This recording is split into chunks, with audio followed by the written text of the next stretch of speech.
It's way too bright. Let's talk about setting the proper exposure on your camera.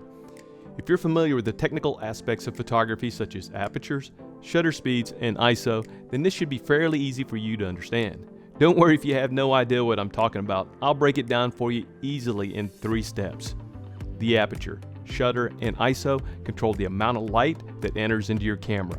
3 work together to achieve what you see is an image on your camera or mobile device. If the camera is the brain, then the lens would be the eye. With a mechanical aperture that is similar to the iris, it can be opened to allow more light in or closed to allow less light in. Step 2. The shutter controls the amount of light entering the camera by opening and closing. In video, to mimic the motion the same way the human eye experiences it in real life, the 180-degree shutter rule comes into effect here. The shutter speed should be set double your frame rate. So if your frame rate is 24 frames per second, then it should be at 1/48th or 1/50th of a second, just like your mirrorless or DSLR cameras. If you're at 30 frames per second, then it should be set at 1/60th of a second. Remember, we're doubling the frames per second. What would it be at 60 frames per second? 1/20th of a second. You got it? That's pretty confusing, isn't it? Step 3. ISO is a modern digital camera measuring the sensitivity of an image sensor. The same principle applies in film photography also. The lower the number, the less sensitive your camera is to light, and the finer the grain, which is commonly referred to as noise in a digital video image. By choosing higher ISO, you can increase your shutter speed to get sharper video images.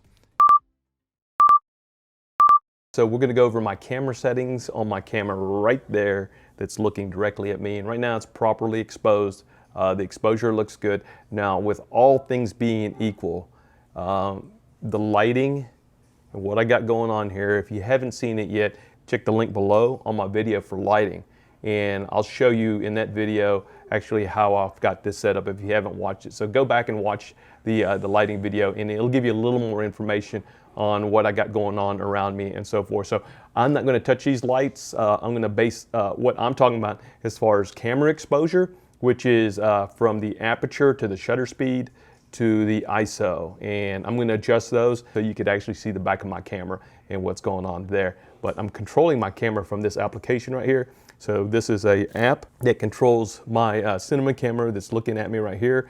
And there'll be similar controls on your camera, but maybe not on an app, depending on what model you have. So right now we're going to go over aperture because that was the step 1, was the aperture. So right now my aperture is set to 2.6.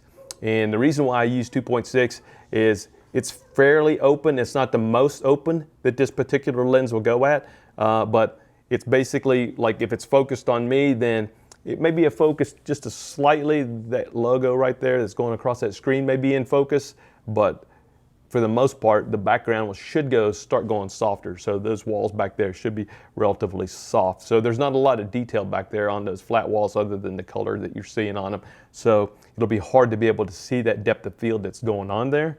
But I'm gonna move my iris. I'm gonna open it up. So when I open it up, you'll see my screen get brighter. Right there. It's kind of maxed out.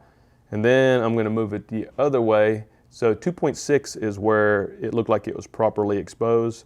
So I'm at 1.7, 1.8, 1.9, 2.0, 2, 3, 4, 5, 6. All right. We're back to where we were at, and that looks really good. But I'm going to go the other way just so you know. The larger the aperture, the larger the iris, the pupil. Aperture on the camera, pupil in your eye, it's very similar again, and I'm going to stop down. I'm going to, it's F3, so as you can see, as the iris or the aperture closes down, it gets smaller and smaller, and the bigger the number, the smaller the hole. It's like a drill bit, you know. Drill bits are very much the same way. Now you can see that it's pretty dark in here, and nothing has changed. My lighting is all the same, but nothing has changed except for my iris or my what we call my aperture or my iris. It's the same thing. And so now I'm going to just go back to 2.6 right there. So I'm back to 2.6 and now we're properly exposed here. I'm going to go to shutter speed or shutter angle. I notice that my shutter angle is at 180 degrees, and you should be able to see it on the top of my camera. I'll highlight it as I talk about it, but it's 180 degrees and I am filming at 24 frames per second. So on your camera, it'd be 1/48 or 1/50. So 1/50th of a second would be your shutter at this frame rate. Remember, I had said it earlier, it's double. The 180 degree shutter rule is basically double your frame rate. So if you're shooting at 30 frames per second, then that would be 1/60th. So 1/60th on your shutter speed. So remember where your shutter speed dial is. And again, if you're not familiar with what I'm talking about, break your manual out. Get to know your camera a little bit. Find aperture, shutter speed, where you control those things. Make sure you're on the M mode, which is the manual mode on your camera. And some newer cameras have video modes on them, but still allow you to be able to control the shutter speed and aperture. Remember, 180 degree rule, twice or double the frame rate. So again, 24 frames per second, it's 1/48th or 1/50th on your mirrorless cameras or DSLRs. It's 1/60th at 30 frames per second. So there you go, a little bit of highlight, but that's what we got here. And your camera will not show, unless you have a cinema camera, it will probably not show it as a shutter angle. So if you look right here where I highlighted it on the back of my camera, it's showing 180 degrees. That's the 180 degree shutter angle rule. Just depending on whether I'm trying to do a slow motion or if I'm trying to do a fast motion shot. Like say, for instance, the movie Saving Private Ryan, where when they, jumped onto the beaches at Normandy, or they landed on the beaches at Normandy, it was all kind of, had a very choppy feel to it. And that was a really high shutter rate. And it's very unnatural to the eye. To me, it makes me kind of dizzy to watch that. And of course the camera was moving anyway, but that was kind of like what was going on right there. All right, so let's move on. ISO. ISO is, a good way to describe ISO is, it's like the volume on your radio. The higher you turn the volume on your radio, you're adding power to it, which adds gain to it, which makes it louder, right?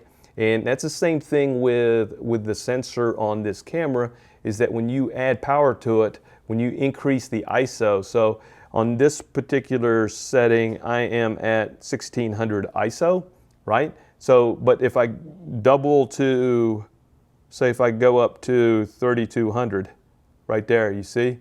It's a lot. I've basically turned up the volume on my ISO, just like the volume on a stereo or on your iPod or whatever you're listening to. You double it, it increases the power, makes the camera more sensitive, the camera sensor more sensitive to the lighting. So now it's kind of bright, but I turn it back down. I lower the power, if you can see on my ISO number at the top. I'll have a red arrow pointing right at it. You can see I turn my ISO down. It becomes less sensitive to light, right? And I'll put it back to where it was normal, right there. But that's what ISO do. That's what ISO does.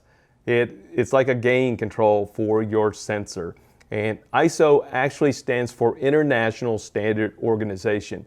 And what does that mean to you? Probably not a whole lot, but it does actually mean something. So International Standard Organization is, I remember it.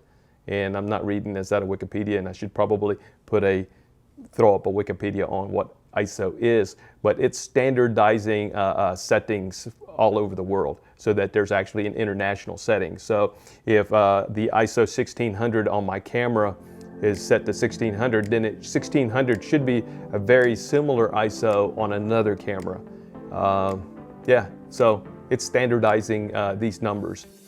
You can also search for information and videos online to go into greater detail about your camera and its specific settings. If you're using a mobile device, the principles are the same. You just need to have an app that allows you to control your settings manually. Depending on your lighting situation, you'll probably have to change your camera settings based on how much light you have in your scene. If you're still a bit confused about how to use these settings, most cameras have an auto feature for video. It will give you a good idea of where to start. Practice, practice, practice. Fiddling around with your camera and playing with those settings is the only way to be able to figure this out. But remember the 180-degree shutter rule if you don't want your image to either look too blurry or too sharp, which could be kind of weird. The good part of all this is whatever you see is what you get. If it looks good to your eye, then hit the record button and go for it. Guys, I hope you have a better understanding of how you could achieve better exposures and make amazing videos with your mobile phone or your video camera. Please follow me, subscribe, share, and give me a thumbs up if this made sense to you. I look forward to sharing with you how simple and creative it could be to build your own brand and business with the power of videos. We'll see you on the next one.